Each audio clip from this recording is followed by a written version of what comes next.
సత్యసాయి జిల్లాలో తెలుగుదేశం పార్టీ నాయకుడు రాళ్లపల్లి ఇంతియాజ్ లైంగిక వేధింపులు భరించలేక సుధారాణి అనేటటువంటి ఒక మైనర్ బాలిక ఆత్మహత్య చేసుకోవడం అత్యంత విషాదకరమైనటువంటి సంఘటన.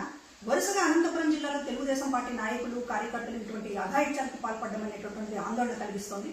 తెలుగుదేశం పార్టీ అధినేత చంద్రబాబు నాయుడు గారికి ఒకటే ఈ రోజున మహిళా కమిషన్ తరఫున వారి ముందుకు ఒక విషయాన్ని తీసుకొస్తున్నాను. గతంలో కూడా అనేక సంఘటనలు జరిగినప్పుడు తెలుగుదేశం పార్టీ సీరియస్ గా స్పందించి ఉంటే ఇవాళ వరుసగా ఇటువంటి సంఘటనలకి ఆ పార్టీ నాయకులు పాల్పడి ఉండేవారు కాదేమో ఆలోచించమని చెప్పి కోరుతా ఉన్నాను.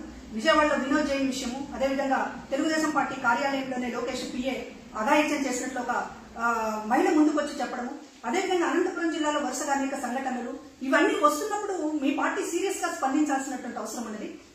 ఇటువంటి ఘటనల పట్ల చాలా కఠినంగా వ్యవహరిస్తామనేటటువంటి సంకేతాన్ని పంపించకుండా వెనకేసుకొచ్చేటటువంటి ప్రయత్నం చేయడం అనేటటువంటి అత్యంత బాధాకరమైనటువంటి విషయం.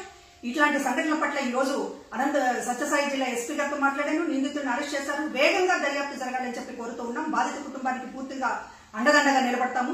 ఈ రోజు ఎవరైనా సరే ఇట్లాంటి అఘాయిత్యాలకు పాల్పడేటటువంటి రాజకీయ నాయకులు కార్యకర్తలకు సంబంధించినటువంటి ఒక కఠినమైనటువంటి సందేశాన్ని పంపించాల్సినటువంటి అవసరం ఉంది.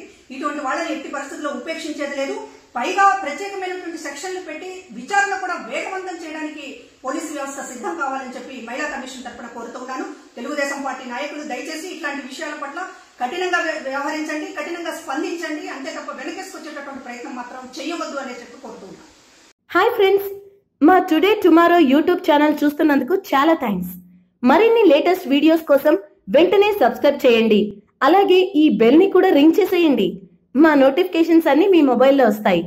అలాగే మా వీడియోస్ మీకు నచ్చితే లైక్ చేయండి, షేర్ చేయండి, నచ్చకపోతే కామెంట్ చేయండి.